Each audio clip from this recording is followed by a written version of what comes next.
My ex-boyfriend stole all my money and then disappeared, so I tracked him down and did the same to him. He went crazy and went to jail. When I first met my boyfriend Ken, I told him about my past relationship. I told him that the man I was with was abusive, and Ken responded by saying that he would take care of me. Within 2 weeks, he was sending flowers to my workplace. We quickly started dating, but unlike most sociopaths, Ken didn't switch gears once we got together. Instead, he was the perfect guy for a year. I thought I was going to marry him, but one morning I woke up and found that he was gone and all his stuff was gone. I called, but he didn't answer. I started rummaging through my drawers, hoping to find something, but I noticed that some valuables were missing. My watch, earrings, and even a couple hundred in cash from my wallet. The worst part was that when I went into my bank account, I saw that he had emptied it too. Every penny of the $100,000 I had was gone. Since I was pretty stupid at the time and living beyond my means, I couldn't pay my rent for the next 3 months. I was evicted and left homeless. The next weeks were a blur. I couldn't eat or sleep, and my phone was constantly ringing with debt collectors. It was humiliating. I went from being someone who had it all, love, a stable life, and perfect finances, to someone who had nothing. My family couldn't believe what had happened, and I didn't even want to explain it. It was too embarrassing. Living in my car wasn't sustainable. I'd park in a different spot every night to avoid attention, but sooner or later someone was bound to notice. I still had some stuff crammed into the back seat, but every day it felt like I was losing more. My dignity, my hope, another unpaid bill. Eventually, I realized I couldn't do this alone, so I called Kayla. Kayla had been my best friend for years. We'd met in college and drifted apart after we started working, but the bond remained strong whenever we met for lunch. When she found out what had happened, she didn't hesitate. She immediately offered me a place to stay. At first, I resisted, not wanting to be a burden, but Kayla wouldn't take no for an answer. "You're moving in with me, and that's the end of the discussion," she said, crossing her arms and giving me a look that showed she meant business. I didn't have much of a choice, so I packed up everything I owned and moved into her spare room. It wasn't much, but it was a lot better than sleeping in my car. I cried myself to sleep that first night out of pure relief. I was incredibly grateful that someone still cared about me after everything I'd been through. I stayed with Kayla for a while, looking for a job and trying to get my finances in order. But no matter how hard I worked, one thought kept nagging at me. Ken was living his life with my money, probably laughing at how easily he had deceived me. The rage I felt was overwhelming. I'm not one to let go easily, and the more I thought about it, the more determined I was to track him down. I knew it was crazy, and I debated whether I should just let go, move on, and rebuild my life. But I couldn't. That's when I decided to hire a private investigator.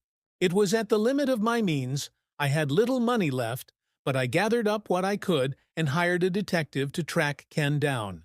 It worked. I also started getting paid from the job at the coffee shop I had recently applied for. I needed to know where he was, what he was doing, and if there was any chance of getting my money back. A few weeks into my stay with Kayla, I started to feel a little guilty. No matter how much she told me I didn't have to worry about paying rent, it was nagging at me. She was my best friend, and I wasn't going to take advantage of her kindness. One morning over coffee, I told her I was going to start paying her rent, and she refused to take the money. Since I was her best friend, I told her it would give me more control over my life, and I would find a way to pay her every month, so she agreed. That way turned out to be opening another credit card. I had sworn off credit after what happened with Ken, but it seemed like the only way out.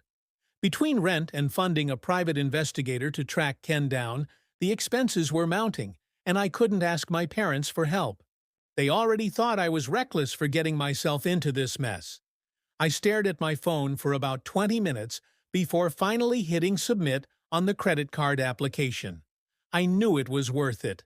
I'd get my money back once I tracked him down. Once I got everything he'd stolen from me, I could pay off Kayla, pay for the investigator, and pay off all those credit card balances.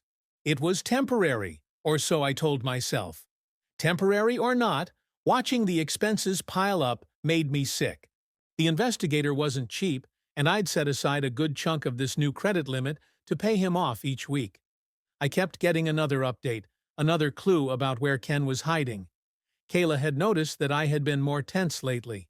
One night while we were watching TV, she casually asked if I was okay, because I seemed tense. I didn't want to bother her with details and told her I was fine, just trying to balance everything. She said that if it was related to the detective, she told me not to continue, and that I wouldn't have to go broke over it. That was true. I did check with Kayla and didn't tell her that I was going through with the detective, and at first I felt bad about it. But I had to. When it was all over, I would have the money, and I would give her every cent I owed her. I just needed a little more time. Kayla raised an eyebrow, but didn't press the issue. I had already gone too far, and I had to trust that this would all end well. The detective worked fast. Within 2 weeks, he had tracked Ken down in another city. He was living under a different name, using fake IDs, and, of course, still living off the money he had stolen from me. Seeing Ken's photos set me on fire. I wasn't going to let him get away with this, but I needed help. That's when I thought of Sarah. Sarah was someone I hadn't spoken to in a long time. We used to be close, but over time, our paths had diverged too. I knew her in college, but she never went to school. We hung out in the same crowds, and if there was one thing you could know about Sarah, it was that she was always a troublemaker. She thrived on chaos and drama, but she was also incredibly smart. I knew that if anyone could help me get revenge on Ken, it was her. I contacted Sarah, explained what had happened, and told her my plan. I wanted to destroy Ken not only financially, but emotionally. I wanted him to feel the same pain and betrayal that I felt. Sarah wanted to know what she would get for it. I told her that once I got all the money he stole from me, I would give her a cut, and of course, she was all for it. The plan was simple. Sarah would seduce Ken, she would gain his trust, insert herself into his life, and then take everything from him: his money, his dignity, and his sense of control. The first night she saw him, it was almost too easy. He was sitting at the bar. Sarah was wearing a tight black dress that hugged every curve perfectly, and she walked straight up to him. They talked for a while, and she told me they danced for hours that night. Sarah made sure that her every move kept his attention. She really knew how to tease without giving away everything. Within a few weeks, Ken was completely charmed. He had no idea she was working with me. She played the part of the caregiver, listening to his every word, pretending to care for him the way I once did. Ken took the bait. I watched from the sidelines as Sarah carried out our plan. Late that evening, my phone vibrated and Sarah's name lit up the screen. I answered, already knowing from the timing and the way she treated Ken that something big was coming. "Guess what, baby?" she said, sounding greedy. I asked her what was new, and she said she'd gotten it. He'd finally given her access to his bank account. "Everything?" I asked. "Are you serious?" I asked, afraid to believe it was real. "Absolutely serious," Sarah confirmed. She said she'd told him she needed access to help manage expenses and care for him, and he'd happily handed it over.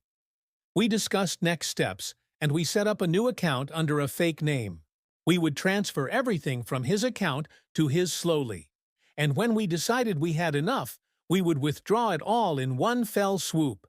My heart was pounding as she laid out the plan. I knew it was dangerous, but after everything Ken had put me through, I didn't care. He deserved to lose everything, just like I deserved to lose everything. And the idea of him trusting Sarah, thinking she was his savior, and then her working with me all this time, was amazing. "Sounds perfect," I agreed. Sarah said she would handle setting up the new account, since she had more experience with this kind of situation. I knew this wasn't her first time, so I trusted her. She guaranteed there would be no contact with us, and by the time he realized what was happening, the money would be long gone. As I hung up, I couldn't help but feel a wave of satisfaction. It was all coming together. Ken had ruined me, taken everything I had, and now it was his turn to lose it all. By the time Ken realized what was happening, it was too late. Sarah had drained every penny from his accounts and left him with nothing. I sat by the phone for hours after the money was supposed to have been wired, waiting for Sarah to call. It took longer than I expected, but at first I wasn't too worried. Maybe she's being extra cautious, I thought. After all, we've planned this perfectly. She's not just going to disappear. We're in this together. But when midnight passed and I still hadn't heard from her, fear began to set in. I checked my phone again. No missed calls, no messages. I decided to text her, trying to act casual. The message was sent, but there was no response. I waited a few more minutes, staring at the screen as if it would somehow elicit a response if I concentrated hard enough. Nothing. I clicked on her profile picture, about to send another message, when I noticed something strange. Her account was gone. The chat we'd been using for weeks was suddenly empty. There was no profile picture, no username.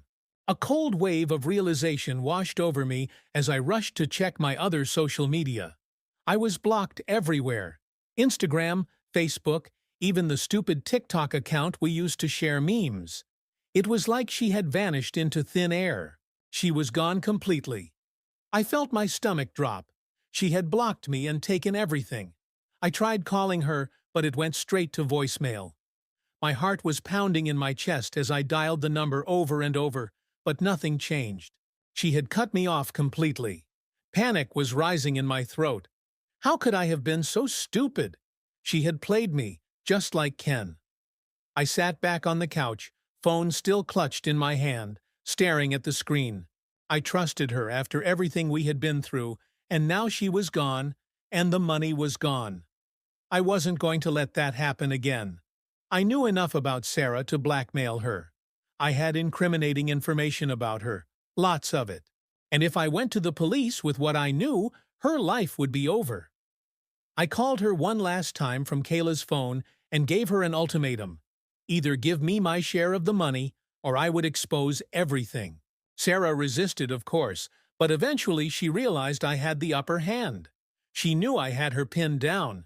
Eventually, she wired me the money. A few days later, Ken called. He'd realized I was behind this, and he wasn't happy. He was threatening to ruin my life the way I'd ruined his. I tried to brush it off, thinking he was just angry and letting off steam, but then weird things started happening.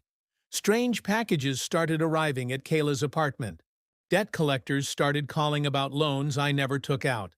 It didn't take me long to piece it all together. Ken was trying to get back at me. He was trying to ruin me the way I'd ruined him. Then one day, the police showed up at Kayla's door. They'd received a tip that there were stolen items in her apartment. I knew right away who was behind it. Ken. Ken had gotten careless. The police didn't find anything incriminating in the apartment, but they did find a billing address that led to him. It turned out that Ken was involved in a lot more illegal activity than I'd originally thought. He'd order packages and demand refunds on the items, claiming he'd never received the package, then sell them on the black market and keep the money from the refund. The police launched an investigation, and before I knew it, Ken was under arrest. He was charged with fraud, conspiracy, and several other crimes. The trial lasted months, but in the end, Ken was sentenced to prison. He tried to destroy me, but he only destroyed himself. As for Sarah, I haven't spoken to her since. After everything that happened, I realized I didn't need her, and I didn't need the money.